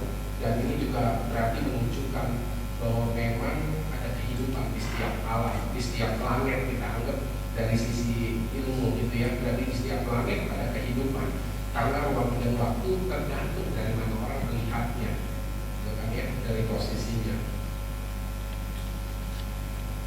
Ya kira-kira itu yang mungkin saya bisa coba share. Juga mungkin bisa bertanya atau ada tambahan yang mungkin bisa membuka insight kita. Terima kasih. Baik, terima kasih Ko Chong atas insight dan juga sharing yang telah diceritakan kepada kami semua. Nah, saya rasa kita sudah cukup ya. Cukup karena sudah waktunya makan siang. Saya sendiri sudah keliengan ya kepala saya. Jadi tidak terasa kita sudah di penghujung sesi talk show Sains dan Dharma. Hari ini kita belajar bahwa ilmu pengetahuan dan Dharma bukanlah dua hal yang harus diperdebatkan atau dipertentangkan. Sains membantu kita memahami bagaimana alam semesta itu bekerja, sedangkan Dharma membimbing kita memahami bagaimana menjalani kehidupan dengan lebih bijaksana. Ketika keduanya dipadukan, bukan hanya pengetahuan yang bertambah, tetapi juga kebijaksanaan dalam memandang sebuah kehidupan. Sebelum kita tutup sesi talk show saat ini, kita akan mendengarkan closing statement dari masing-masing narasumber. Saya beri waktu 3 menit ya, Prof. Alex, Sister Tinyu, silahkan memberikan closing statement. 3 menit terlalu lama. Ya, yang pertama saya berterima kasih Sister bahwa saya diperkenankan untuk sharing di sini. Saya merasa sangat terhormat bisa bercerita tentang ilmu pengetahuan dan tentang apa yang kami kerjakan, bagaimana kami berpikir. Seperti tadi kata Seni, kita sama-sama berjalan mencari kebenaran lewat mencoba mencari kesalahan. Kalau ilmuwan ilmu pengetahuan mencoba menjelaskan apa yang terjadi, dan tadi Dharma mencoba membimbing kita untuk menjalankan kebijaksanaan. Saya pikir ini suatu hal yang baik dan memang sejalan. Ilmu pengetahuan nggak berhenti di sini, kita selalu mencoba mencari yang baru, dan ceritanya nggak sampai di sini saja. 10 tahun lagi bisa ada cerita yang lain. Terima kasih. Baik, terima kasih Prof. Alex. Dari Sister. Ya, terima kasih semuanya. Saya pikir tadi cuma sebentar udah pada kabur. Ternyata saya liatin di pintu nggak ada yang nggak ada yang kabur tuh ya kayaknya ya. Jadi artinya memang benar-benar semuanya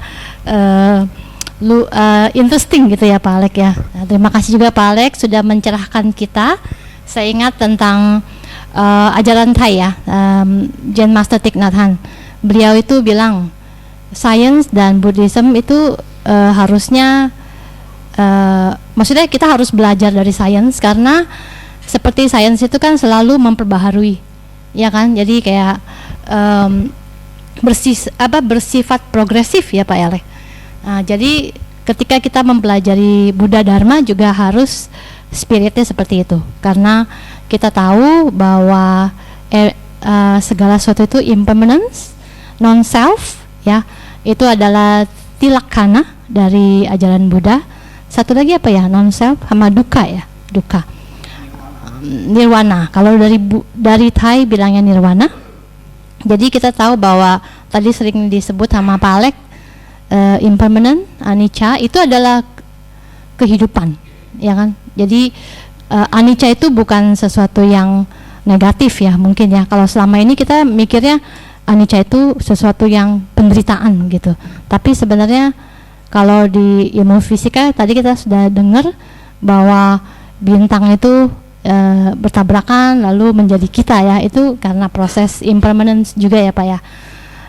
Jadi sama juga dengan konsep no self, ataupun kalau dalam agama Buddha Mahayana kita sebutnya sunyata ataupun kekosongan. Kita tahu bahwa arti dari sunyata itu adalah one in all in one gitu. Jadi bukannya kosong ya. Kadang-kadang orang berpikir jangan belajar agama Buddha lah, intinya kosong kok, nggak ada apa-apa gitu. Saya sering dengar kayak gitu. Jadi kita tahu sekarang ketika kita mendengarkan pemaparan dari Pak Alex, kita tahu bahwa yang namanya kosong itu kosong dari sesuatu yang berdiri sendiri gitu. Jadi di dunia ini tidak ada yang bisa berdiri sendiri. Itulah yang dinamakan kosong, seperti itu. Jadi semoga siang ini kita semua mendapat manfaat dan juga bisa meneruskan pembelajaran kita. Ya, bukan hanya sampai di sini saja, supaya kita bisa juga belajar Buddha Dharma dengan berpikir kritis ya, dan sehingga bisa membantu kita. Kalau saya bilang tuh kita mempelajari segala sesuatu itu untuk bagaimana mengurangi penderitaan kita ya, karena Buddha itu bilang penderitaan itu ada, tapi sebab penderitaan itu ada dan akhir penderitaan itu ada, dan jalan menuju penderitaan itu jalan menuju berakhirnya penderitaan itu juga ada gitu. Jadi dengan belajar itu sebenarnya bisa mengurangi kilesanya kita ya, ketidaktahuannya kita, ignorance-nya kita, sehingga mengurangi gelisah ya, kegelisahan ya sekarang ini kita tahu. Dan juga apa tadi maksudnya seorang saintis itu juga kalau saya boleh bilang adalah bodhisatwa, karena para saintis itu bekerja luar biasa ya, menemukan X-ray gitu ya. Kadang-kadang sekarang kita ke rumah sakit itu semua karena saintis gitu, dan mereka itu kadang-kadang mengorbankan dirinya mereka untuk mencari pengetahuan untuk benefitnya kemanusiaan. Ya, terima kasih. Selamat siang semuanya. Om Tofo. Baik, sekali lagi kita berikan tepuk tangan yang meriah dan apresiasi setinggi-tingginya untuk Profesor Alex dan juga Biksuni Tang Tin Yu atas ilmu, pengalaman serta inspirasi yang telah dibagikan kepada kita siang hari ini. Semoga apa yang kita pelajari tidak hanya berhenti di dalam ruangan ini, tetapi dapat menjadi bahan refleksi dan dapat kita praktikan dalam kehidupan sehari-hari. Untuk itu, saya Widya Seni bersama kedua narasumber izin pamit undur diri. Saya serahkan kembali kepada MC. Terima kasih Pak Alex.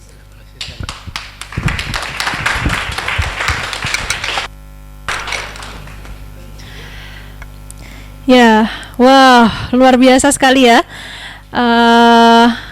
Hari ini kita telah mengisi waktu yang berharga kita, waktu present kita yang tadi katanya sempit banget, sedikit sekali ya, nggak bisa diukur, dengan hal yang sangat berkualitas. Terima kasih kepada narasumber dan juga moderator yang telah mengajak kita semua untuk menyelami topik pada siang ini, yaitu Sains dan Dharma. Boleh tepuk tangan sekali lagi?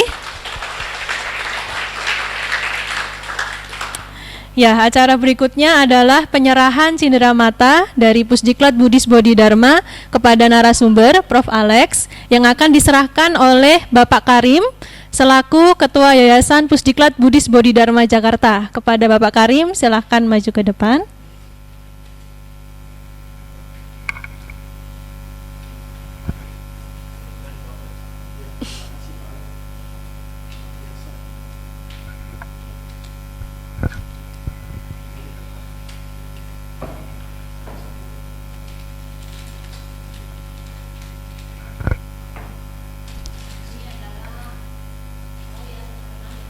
Pilar Asoka Palek. Pilar Asoka ini dulu di kerajaan di India, isinya itu tentang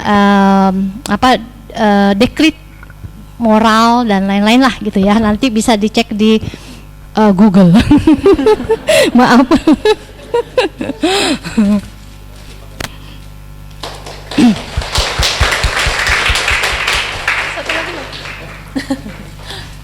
Mungkin mengundang ibu kali ya, ibu sama Bene bisa ke depan juga. Ini kaligrafinya tulisannya smile to your cosmic body. Udah ngerti kan sekarang ya?